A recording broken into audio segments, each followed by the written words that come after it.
this year must be decisive. Can freezing the war in Ukraine be its end? And I remind you that after 2014, there were attempts to freeze the war in Donbas. There were very influential guarantors of those, by the way, of those processes than Chancellor of Germany and the presidents of France. But Putin is a predator who is not satisfied with the frozen products. And we can beat him on the ground. We have proved it, and at sea and in the skies.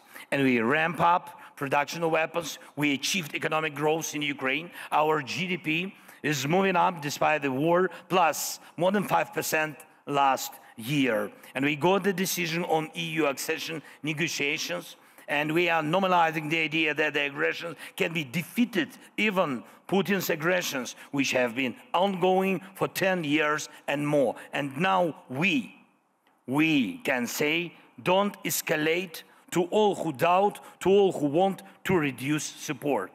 Because every reduction in pressure on the aggressor adds years to the war. But every investment in the confidence of the defender shortens the war. And we need you in Ukraine to build, to reconstruct, to restore our lives. Each of you can be even more successful with Ukraine.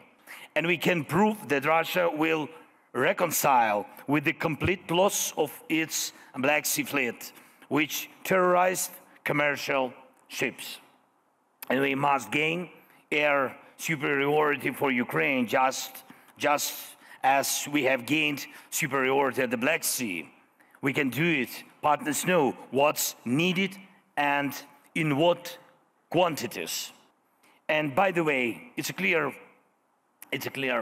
weakness of the West that Russia's nuclear industry is still not under global sanctions, even though Putin is the only terrorist in the world who took a nuclear power plant hostage. It must be a strong decision this year when frozen Russian assets, soaring and oligarchic, will be directed towards defense against the Russian war and for reconstruction of Ukraine.